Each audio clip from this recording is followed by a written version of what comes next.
yung mga pinag-usapan namin, yung mga which is nakakaloka dahil. Eh, kwento mo naman yung mga anong nangyari sa'yo kay sabi ko, sakit talaga. Gusto mo makita?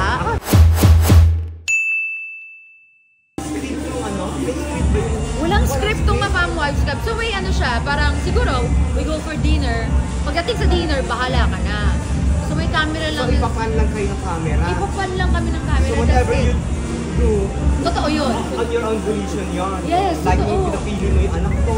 Oo, totoo yun. Ganon. Lahat yun. Tapos kung Impromptu decision. kung ano yung mga pinagkakwentuhan namin doon ng mga seryoso o mga kabaliwan, na nakalimutan ko na nga, naloloka kasi ako. Kasi si Mari kasi, di ba buntis, nung time na yun, yung mga pinag-usapan namin, yung mga which is nakakaloka dahil. Eh, kwento mo naman yung mga anong nangyari sa'yo kay sabi ko, sakit talaga. Gusto mo makita? Hindi, joke lang naman, pero nagtatawa na kami ng ganun.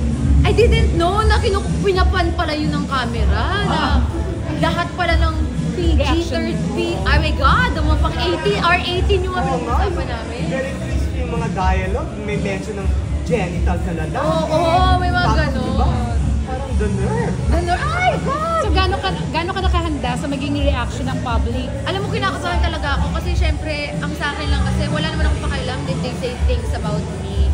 Ang sa akin lang talaga, I care about my daughter. Konting kutya lang sa anak ko, parang naiiyak na ako agad, parang gusto ko na makapagsusuran. Bakit nga ba dinala mo yung daughter mo sa isang event na pang matanda?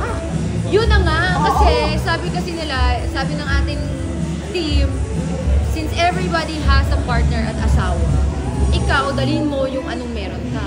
Eh, ang meron ako, anak ko lang. So sabi ko, dadalhin ko ang anak ko. Yun na yun. Kasi hindi daw pwedeng me, myself, and I. Kailangan may dala ka. Aso. Ano ba? Ano kung dadala ng aso? Ang tsaka, halikan ko ba yun? So, how do you plan to protect her from hurtful words? Siyempre, pag lumabas yung buhay mo, maaari kang i-judge ng mga tao, di ba? Yeah, siguro ngayon, ang sinabi ko na lang, kinausap ko na yung anak ko and yung pamilya ko.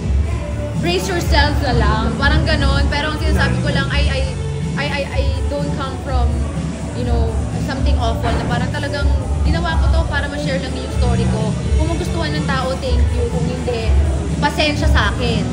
Or bahala na ako.